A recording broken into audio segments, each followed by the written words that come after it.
The Urantia book, section 3, paper 69, primitive institutions, primitive human institutions.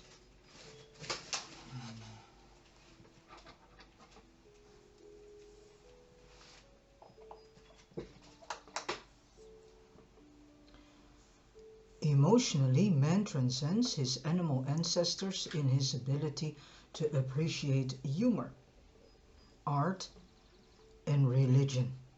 Socially, man exhibits his superiority in that he is a toolmaker, a communicator, and an institution builder. When human beings long maintain social groups, such aggregations always result in the creation of certain activities and activity trends which culminate in institutionalization. Most of man's institutions have proved to be labor-saving, while at the same time contributing something to the enhancement of group security. Civilized man takes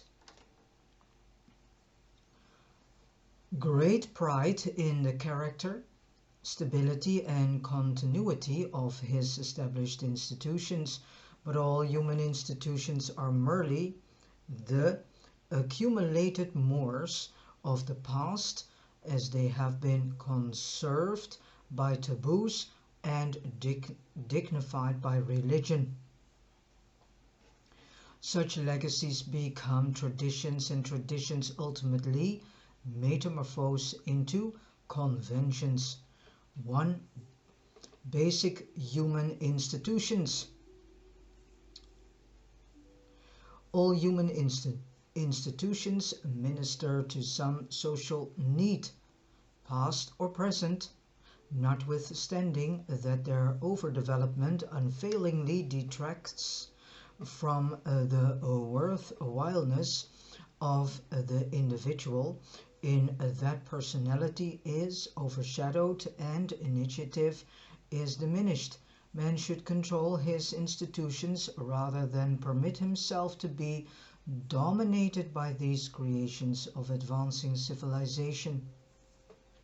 Human institutions are of 3 general classes. 1. The institutions of self-maintenance.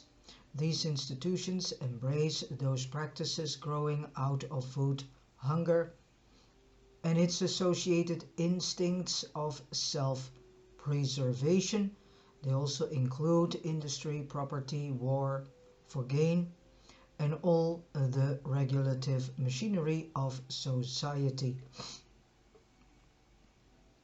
Sooner or later, the fear instinct fosters the establishments of these institutions of survival by means of taboo, convention, and religious sanction.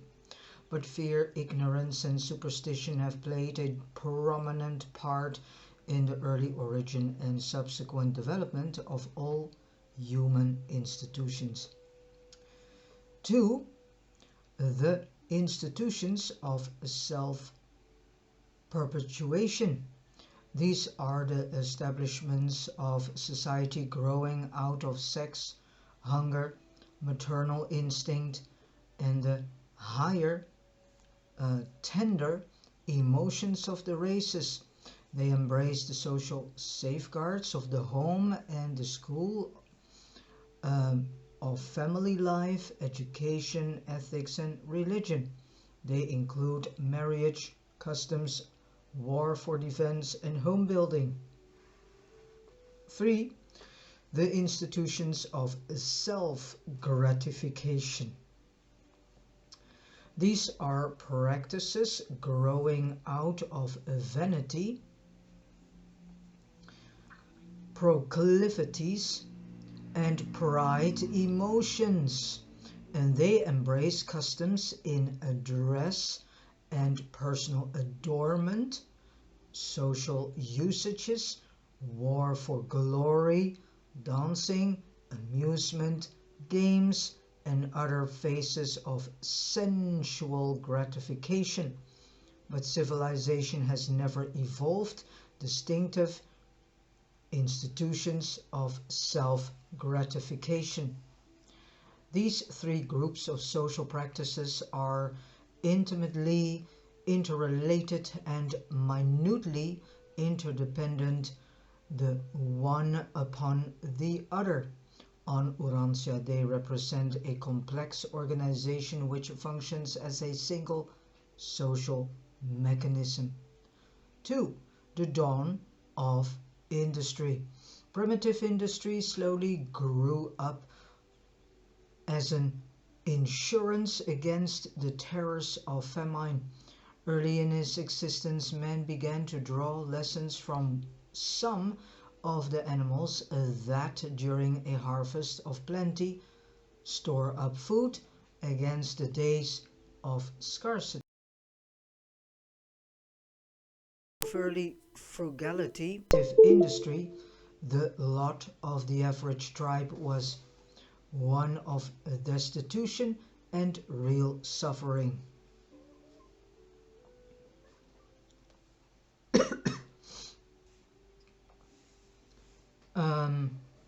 Early man had to compete with the whole animal world for his food. Competition, gravity, ever pulls man down toward the beast level. Poverty is his natural and tyrannical estate. Wealth is not a natural gift.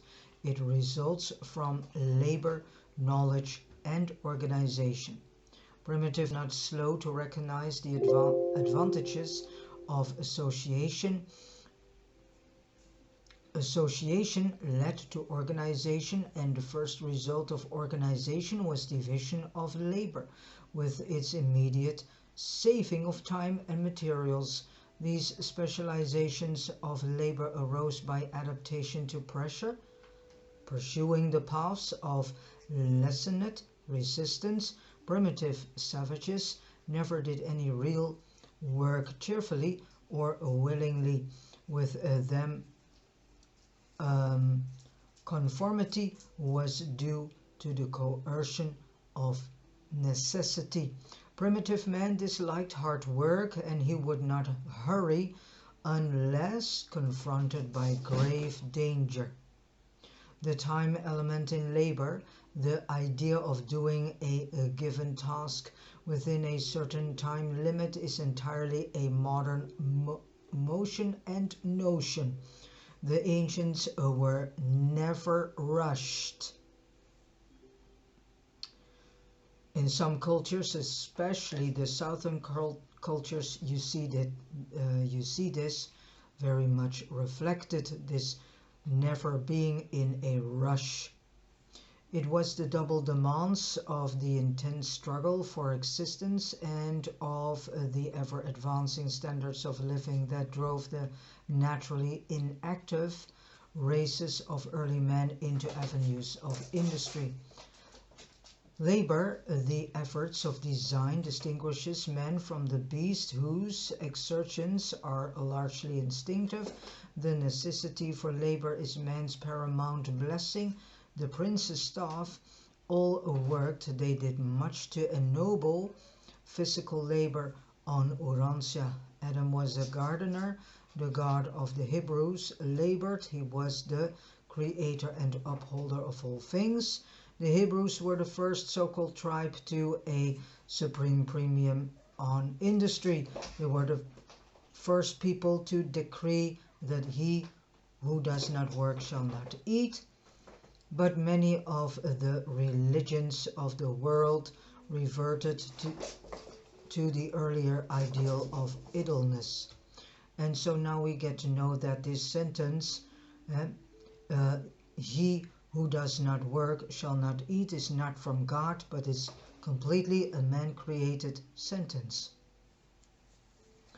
Jupiter was a reveler, and Buddha became a reflecting devotee of leisure. The Samgic tribes were fairly industrious when residing away from the tropics, but there was a long struggle between the lazy devotees of magic and the apostles of work, those who exercised foresight. The first human foresight was directed toward the preservation of fire, water, and food, but primitive man was a natural-born gambler. He always wanted to get something for nothing. This mentality is still in the human race, because I've experienced many situations in my life in which I have seen people who want to get something from me for nothing. And this is especially to see when you sell something on the marketplace, and that's where I get my experiences from, that people then do everything to get that product that you are offering for the least amount of money. So this comes forth out of the mindset wanting to get things actually for nothing. And I think this is also the mindset on which is based the whole idea of getting things for free if you buy this. If you take that subscription, then you get this included for nothing, so-called nothing. And all too often during these early times, the success which accrued from patient practice was attributed to charms. Magic was slow to give way before foresight, self-denial, and industry. 3. The specialization of labor.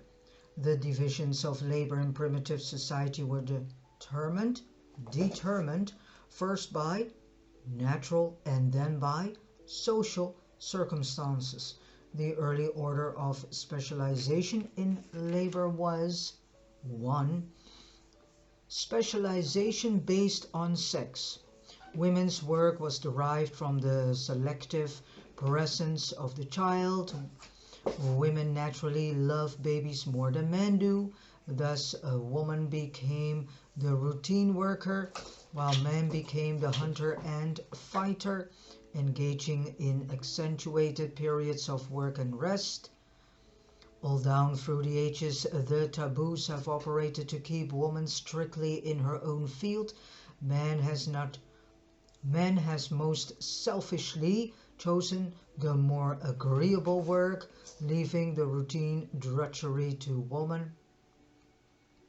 And in some ways, we are still seeing this in society. Man has always been ashamed to do a woman's work. But a woman has never shown any reluctance to do man's work. But strange to record, both men and women have always worked together in building and furnishing the home. And building is really far more a male productivity than a female, due to the heaviness that is at stake during building home. Sorry for my voice. 2. Modification consequent upon age and disease. These differences determined the next division of labor. The old man and cripple were early set to work making tools and weapons. They were later assigned to building irrigation works. 3. Differentiation based on religion. The medicine men were the first human beings to be exempted from physical toil. They were the pioneer professional class. The smiths were a small group who competed with the medicine men as magicians. Interesting. Their skill in working with metals made the people afraid of them. The so-called white smiths and the so-called blacksmiths gave origin to the early beliefs in white and black magic. And this belief later became involved in the superstition of good and bad ghosts, good and bad spirits. If you hear a lot of background noise, that's because of my kitties. They are having their play hour. Smiths were the first non-religious group to enjoy special privileges. They were regarded as neutrals during war, and this extra leisure led to their becoming as a class the politicians of primitive society. So now we get a deeper background in understanding where this terminology, politicians, and this everything that's around them comes from.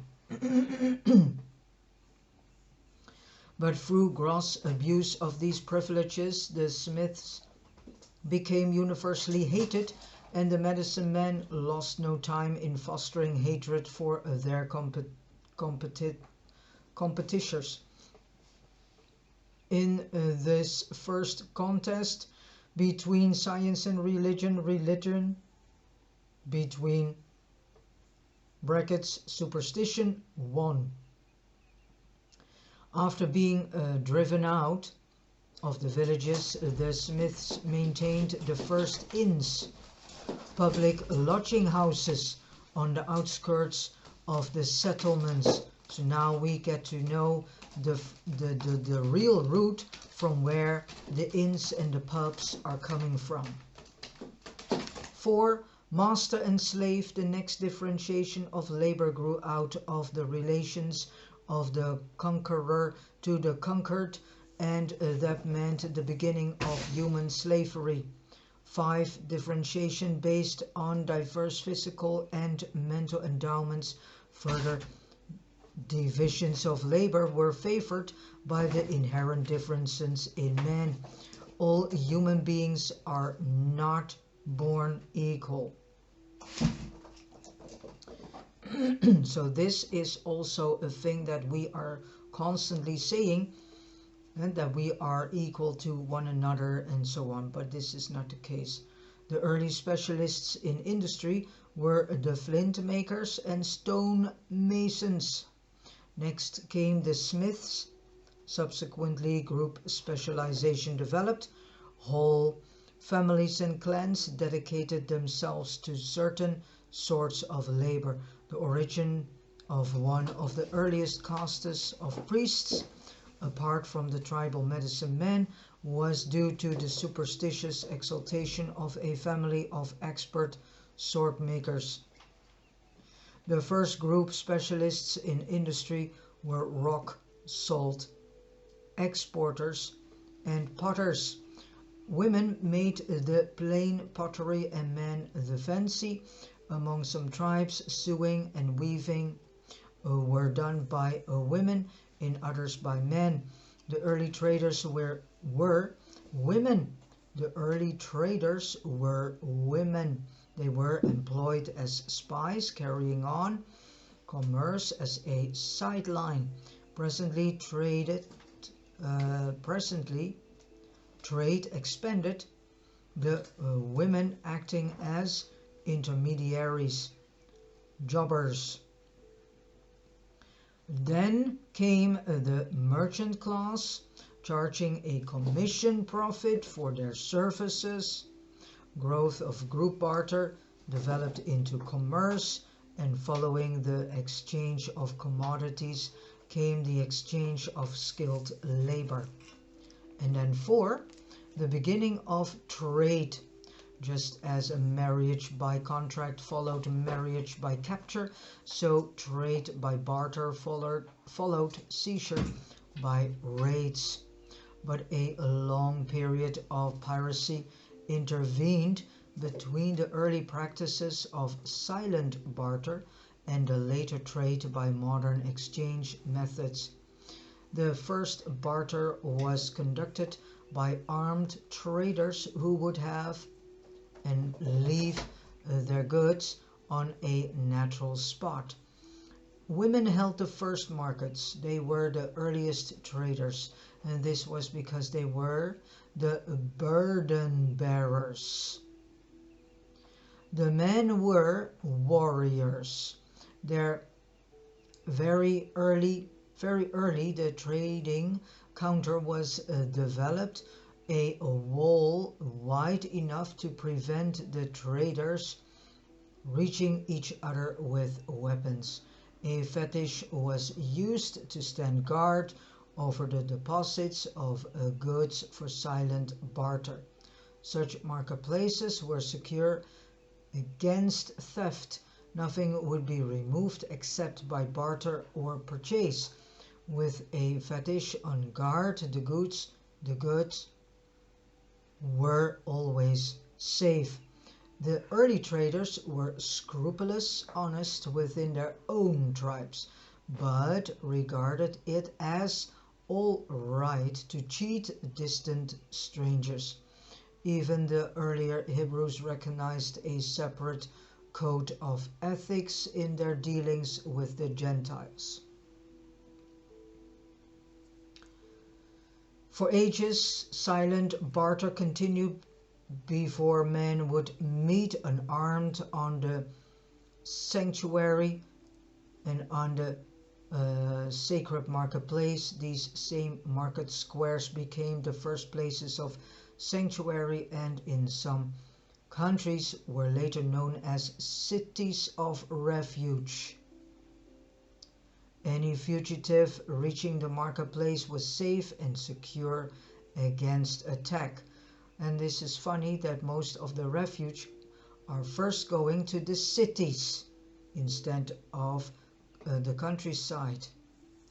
So this is still in, you can say, the human system. The first weights were grains of wheat and other cereals. The first medium of exchange was a fish or a goat. Later the cow became a unit of barter. Modern writing originated in the early trade records. The first literature of man was a trade promotion document, a sold advertisement. Many of the earlier wars were fought over natural deposits such as flint, salt, and metals. The first formal tribal treaty concerned the intertribalizing of a salt deposit. So here comes the whole idea of deposits from, that we are still using in this day and age. These treaty spots afforded opportunity for friendly and peaceful interchange of ideas and the intermingling of various tribes. Writing progressed up through the stages of the, between quotation marks, message stick, knotted cords, picture writing, hieroglyphs, and wampum belts, to the early symbolic alphabets. Message sending evolved from the primitive smoke signal up through runners, animal riders, railroads, and airplanes, as well as telegraph, telephone, and wireless communication. New ideas and better methods were carried around the inhabited world by the ancient traders. And it's interesting, this book has been printed in 1955, and they are here speaking about wireless communication. So they knew a bit more than we did by that time. Commerce linked with adventure led to exploration and discovery, and all of this gave birth to transportation. Commerce has been the great civilizer through promoting the cross-fertilization of culture. The beginnings of capital, point 5. Capital is labor applied as a renunciation of the present in favor of the future. Savings represent a form of maintenance and survival insurance. Food hoarding developed self-control and created the first problems of capital and labor. The man who had food, provided he could protect it from robbers, had a distinct advantage over the man who had no food. The early banker was the valorous man of the tribe. He held the group treasures on deposit while the entire clan would defend his hut in event of attack. Thus the accumulation of individual capital and group wealth immediately led to military organization. So now we get to understand where the root is being laid of military organization, military industry. At first, such precautions were designed to defend property against foreign raiders, but later on it became the custom to keep the military organization in practice by inaugurating raids on the property and wealth of neighboring tribes. The basic urges which led to the accumulation of capital were: 1. Hunger, associated with foresight. Food saving and preservation meant power and comfort for those who possessed sufficient foresight, thus to provide for future needs. Food storage was adequate insurance against famine and disaster, and the entire body of primitive Moors was really designed to help man subordinate the present to the future. 2.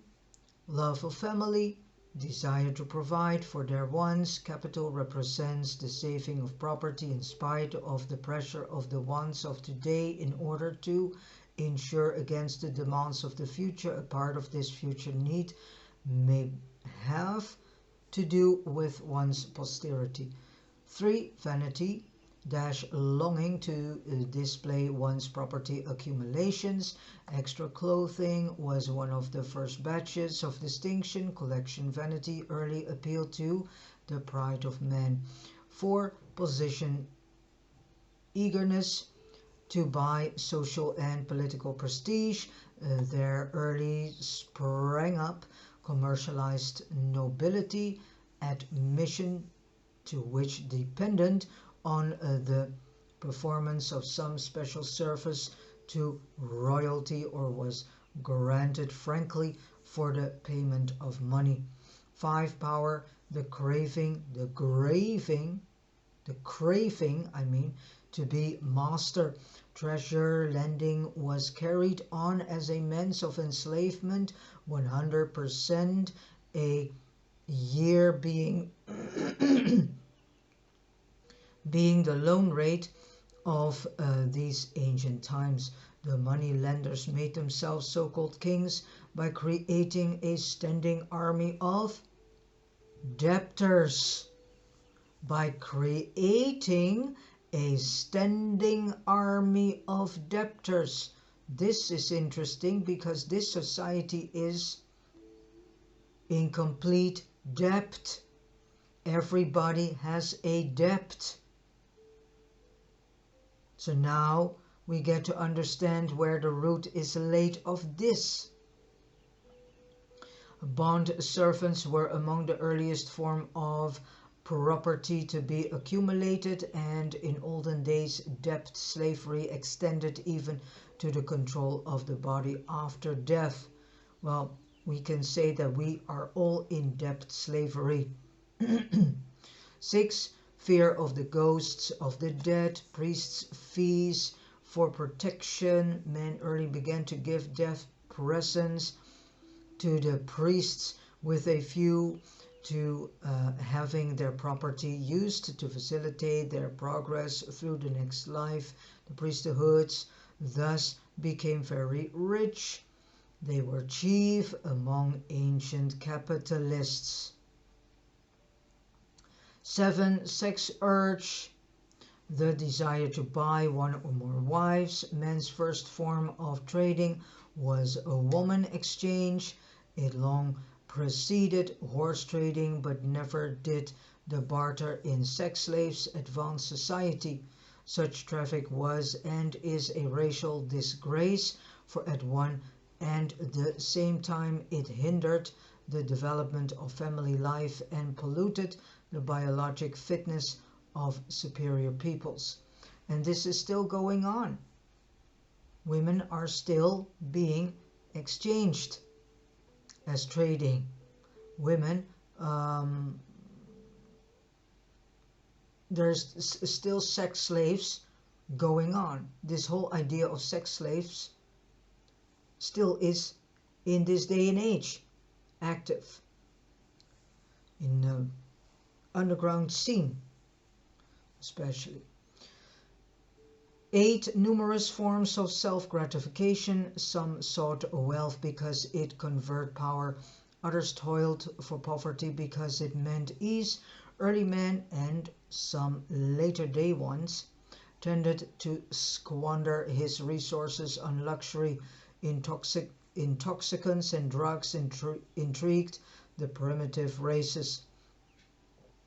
As civilization developed, men acquired new incentives for saving. New ones were rapidly added to the original food hunger.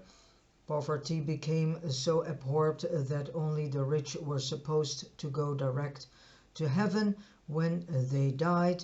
Property became so highly valued that to give a pretentious feast would wipe a dishonor from one's name.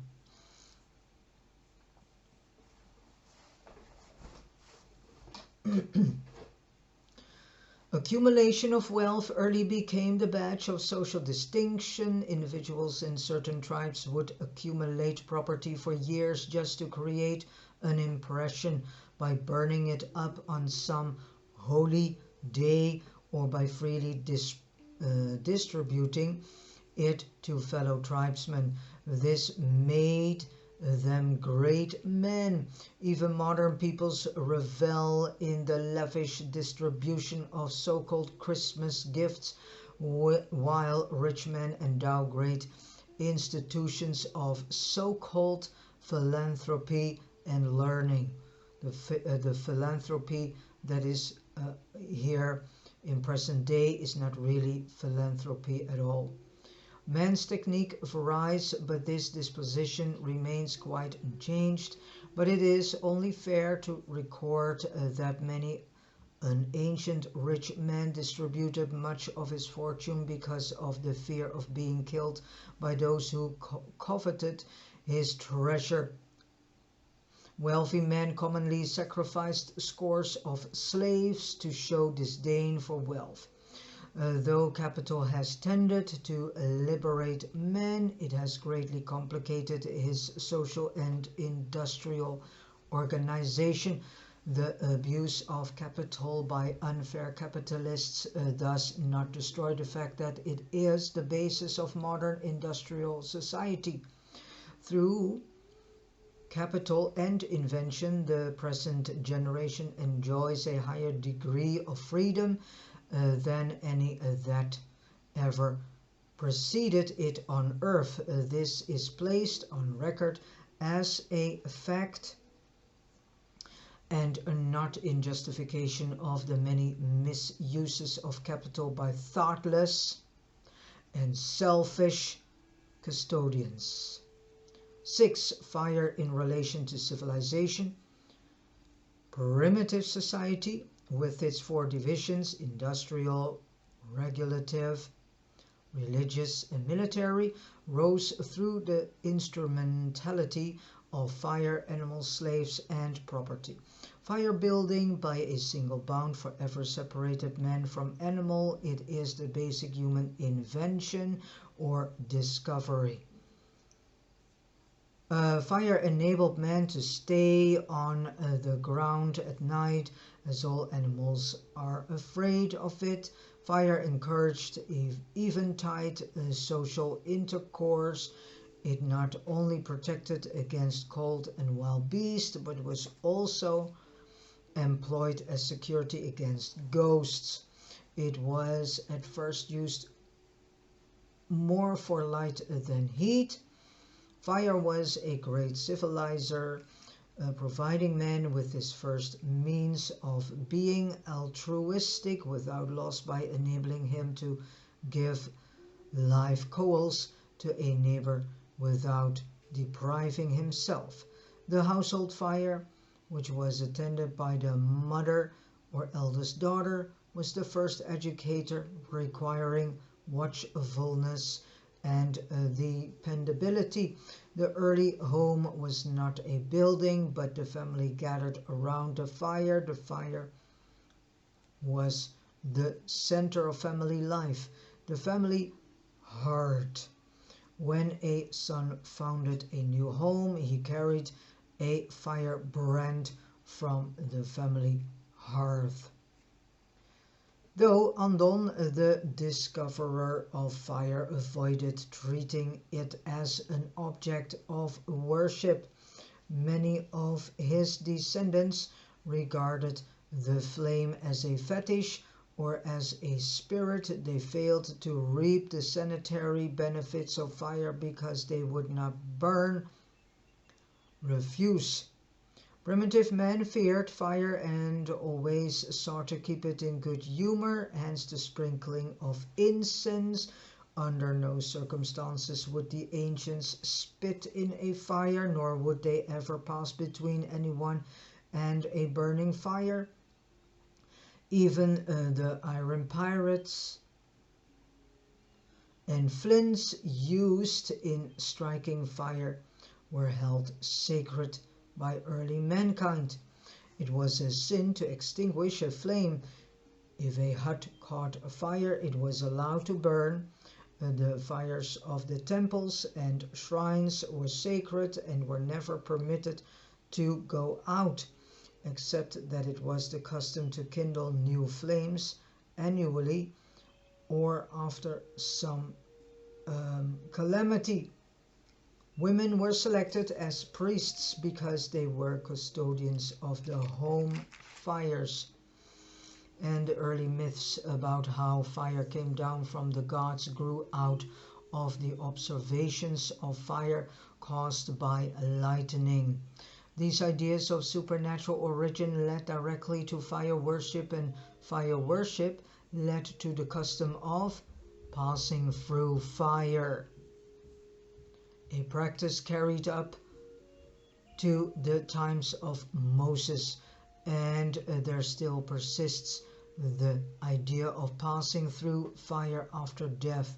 The fire myth was a great bond in early times and still persists in the symbolism of the Parsis. Fire led to cooking, and so-called raw eaters became a term of derision or derision. And cooking lessened the expenditure of vital energy necessary for the digestion of food, and so left early man some strength for social culture, while animal husbandry, by reducing the effort necessary to secure food, provided time for social activities. It should be remembered that fire opened the doors to metalwork and led to reducing the efforts necessary to secure food, provided time for social activities. It should be remembered that fire opened the doors to metalwork and led to the subsequent discovery of steam power and the present-day uses of electricity. 7. The utilization of animals. To start with, the entire animal world was man's enemy. Human beings had to learn to protect themselves from the beasts. First, man ate the animals, but later learned to domesticate and make them serve him. The domestication of animals came about accidentally. Well, that is not really true, because earlier we have read about a specific council that was completely oriented in learning the primitive man how to domesticate animals. So this is not really something that themselves, humans themselves did. It's being learned by them, by the Caligastya 100 group. The savage would hunt herds, much as the American Indians hunted the bison. By surrounding the herd, they could keep control of the animals, thus being able to kill them as they were required for food. Later, corrals were constructed and entire herds would be captured. It was easy to tame some animals, but like the elephant, many of them would not reproduce in captivity. Still further on, it was discovered that certain species of animals would submit to man's presence and that they would reproduce in captivity.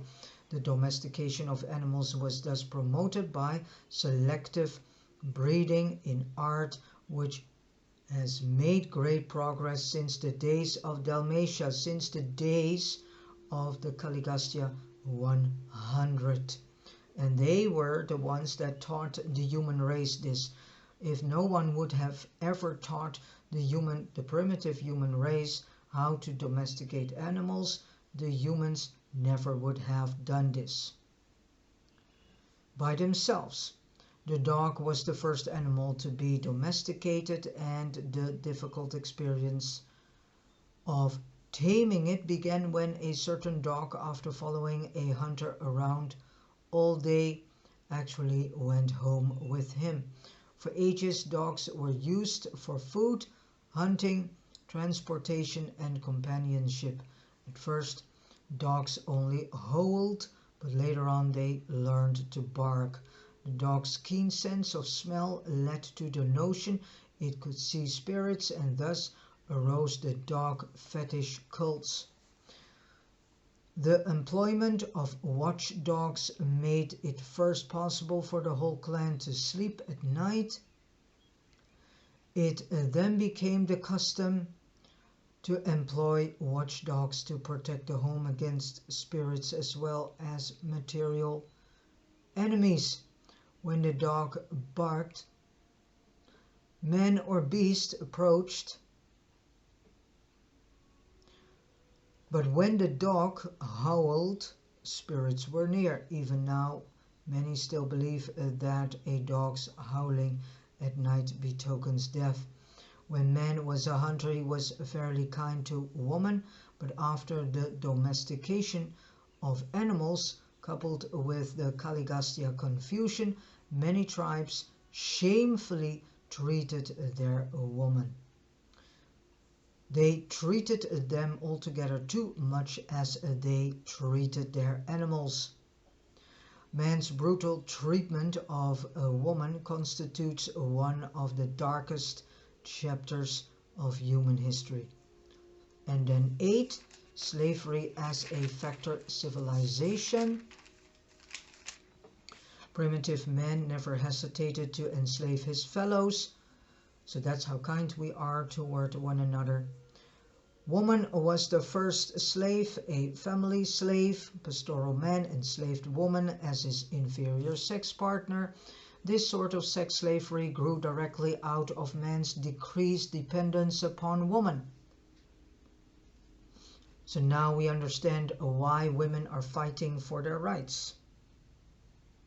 Because they always have been, better said, they have been for a far too long time a suppressed being.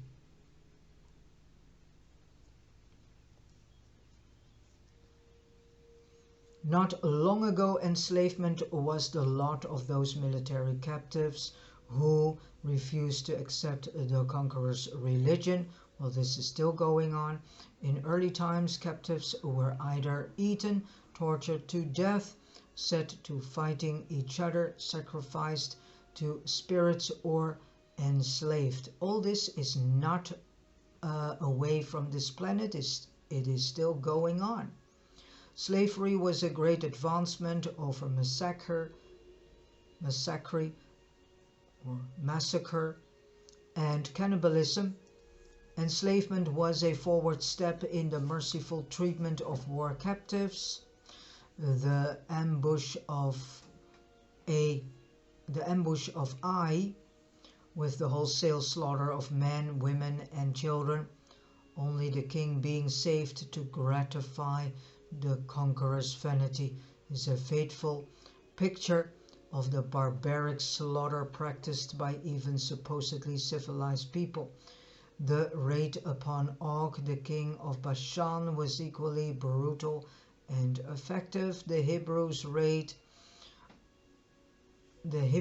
utterly destroyed their enemies, taking all their property as spoils.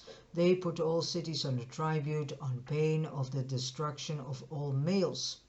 But many of the contemporary tribes, those having less tribal egotism, had long since begun to practice the adoption of superior captives. The hunter, like the American red man, did not enslave. He either adopted or killed his captives. Slavery was not prevalent among the pastoral peoples, for they needed few laborers. In a war, the herders made a practice of killing all men, captives, and taking as slaves only the women and children. The Mosaic Code contains specific directions for making wives of these women captives. If not satisfactory, they could be sent away, but the Hebrews were not allowed to sell such rejected consorts as slaves. That was at least one advance in civilization, so-called civilization, I would say. Though the social standards of the Hebrews were crude, they were far above those of surrounding tribes. The herders were the first capitalists. Their herds represented capital, and they lived on the interest, the natural increase, and they were disinclined to trust this wealth to the keeping of either slaves or women. But later on, they took male prisoners and forced them to cultivate the soil. This is the early origin of serfdom. Men attached to the land. The Africans could easily be taught to till the soil. Hence they became the great slave race. Slavery was an indispensable link in the chain of human civilization. It was the bridge over which society passed from chaos and indolence to order and civilized activities. Well, to be very honest, in the perspective of nowadays, I hardly call that civilized. It compelled backward and lazy peoples to work and thus provide wealth and leisure for the social advancement of their superiors. The institution of slavery compelled men to invent the regulative mechanisms of primitive society. It gave origin to the beginnings of government. Slavery demands strong regulation, and during the European Middle Ages virtually disappeared because the feudal lords could not control the slaves. The backward tribes of ancient times, like the native Australians of today, never had slaves. True slavery was oppressive, but it was in the schools of oppression that men learned industry. Eventually, the slaves shared the blessings of a higher society which they had so unwillingly helped create. Slavery creates an organization of culture and social achievement, but soon insidiously attacks society internally as the gravest of all destructive social maladies or maladies. Modern mechanical invention rendered the slave obsolete. This is not really true because slavery still exists in many areas in this world. There are still plantations. Slavery, like polygamy, is passing because it does not pay, but it has always proved disastrous. Suddenly, to liberate great numbers of slaves, less trouble ensues when they are gradually emancipated. Modern society is in reverse. Slavery has nearly disappeared. Domesticated animals are passing. Civilization is reaching back to fire. The inorganic world for power. Man came up from savagery by way of fire, animals, and slavery. Today he reaches back, discarding the help of slaves and the assistance of animals, while he seeks to wrest new secrets and sources of wealth and power from the elemental storehouse of nature, and so is completely robbing nature, empty from the resources that God has created for us to be used in a constructive way, not in a selfish way. 9. Private property. While primitive society was virtually communal, primitive man did not adhere to the modern doctrines of communism. The communism of these early times was not a mere theory or social doctrine. It was a simple and practical automatic adjustment. Communism prevented pauperism and want, begging, and prostitution were almost unknown among these ancient tribes. Primitive communism did not especially level men down, nor did it exalt mediocrity, but it did put a premium on inactivity and idleness, and it did stifle industry and destroy ambition. Communism was indispensable scaffolding in the growth of primitive society, but it gave way to the evolution of a higher social order because it ran counter to 4 strong human proclivities. One is the family.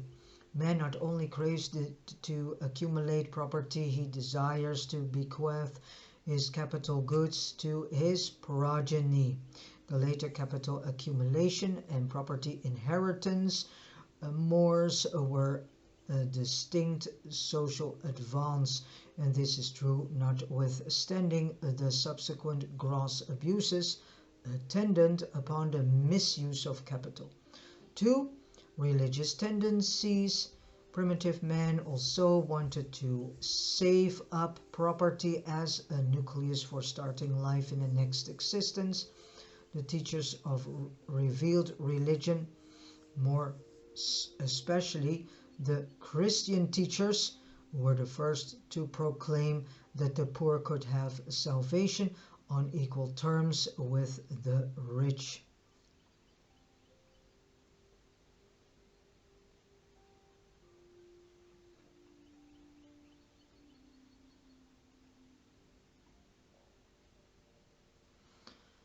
Free, the desire for liberty and leisure. In the early days of social evolution, the apportionment of individual earnings among the group was virtually a form of slavery. The worker was made a slave to the idler. This was the suicidal weakness of communism. The improvident habitually lived off the thrifty. Even in modern times, the improvident depend on the state, thrifty taxpayers to take care of them. Those who have no capital still expect those who have to feed them. 4. The urge for security and power. Communism was finally destroyed by the deceptive practices of progressive and successful individuals who resorted their subterfuges in an effort to escape enslavement to the shiftless idlers of their tribes.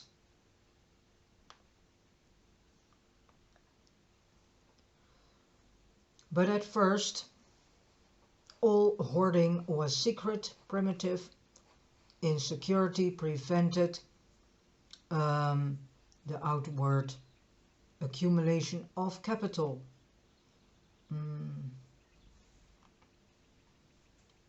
And even at a later time, it was most dangerous to amass too much wealth. The king would be sure to trump up some charges for confiscating a rich man's property, and when a wealthy man died, the funeral was held up until the family donated a large sum to public welfare or to the king.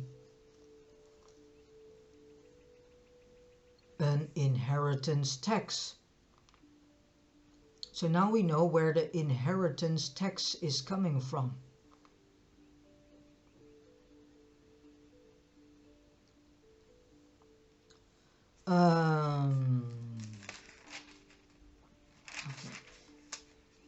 In earliest times, women were the property of the community and the mother dominated the family.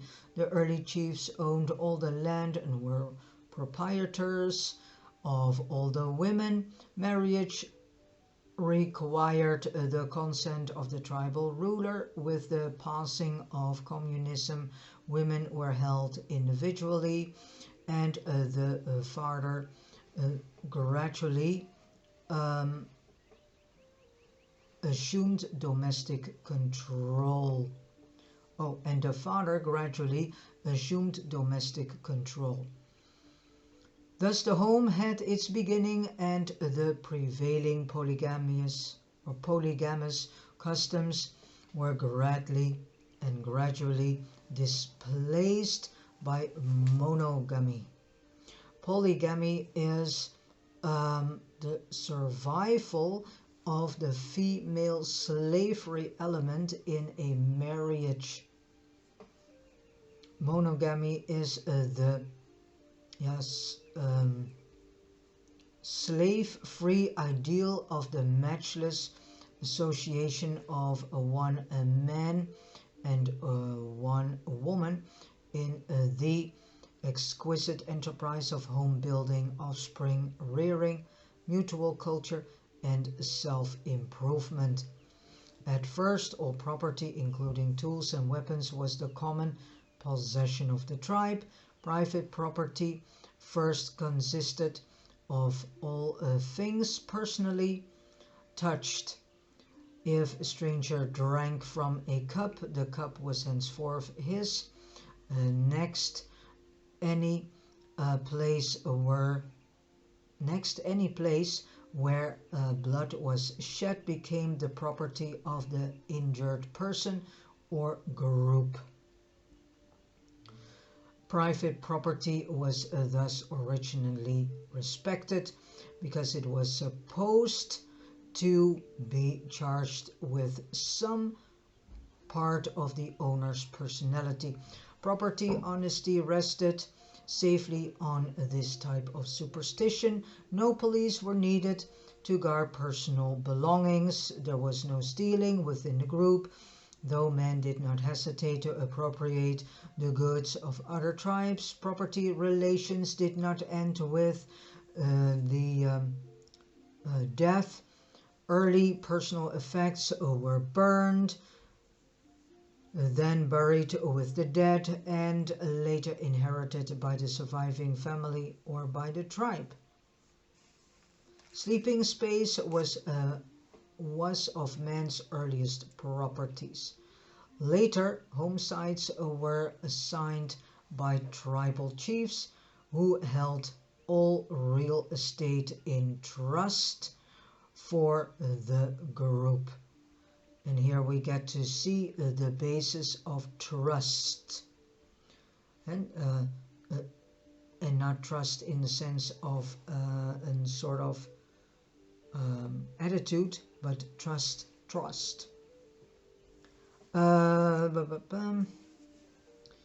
Water holes and wells were among the first private possessions. The whole fetish practice was utilized to guard water holes, wells, trees, crops, and honey. Following the laws of faith in the fetish laws were evolved to protect private belongings, but Gami laws, the right to hunt, long preceded land laws. The American red man never understood private ownership of land. He could not comprehend the white man's view. Private property was early marked by family insignia, and this is the early origin of family crests. Real estate could also be put under the watch care of spirits. The priests would consecrate a piece of land, and it would then rest under the protection of the magic taboos erected thereon. Owners thereof were said to have a priest's title, so-called. The Hebrews had great respect for these so-called family landmarks. Cursed be who removes his neighbor's landmark. So that is not from God, that sentence in the Bible. That is directly coming from the people themselves. These stone markers bore the priest's initials. Even trees, when initialed, became private property. The right to property is not absolute. It is purely social, but all government, law, order, civil rights, social liberties, conventions, peace and happiness as they are enjoyed by modern peoples have grown up around the private ownership of property. The present social order is not necessarily right, not divine or sacred, but mankind will do well to move slowly in making changes. That which you have is vastly better than any system known to your ancestors. Make certain that when you change the social order, you change for the better. Do not be persuaded to experiment with the discarded formulas of your forefathers. Go forward, not backward. Let evolution proceed. Do not take a backward step. And with this said, I have come to the end of paper 69, and all the information presented to us has been presented to us by a Melchizedek of Nebadon. Thank you so much, Melchizedek of Nebadon, for giving us this in-depth information so we can get a deeper understanding of how today's society became as it is. Alright, thank you so much for listening to this audio video, and God bless you.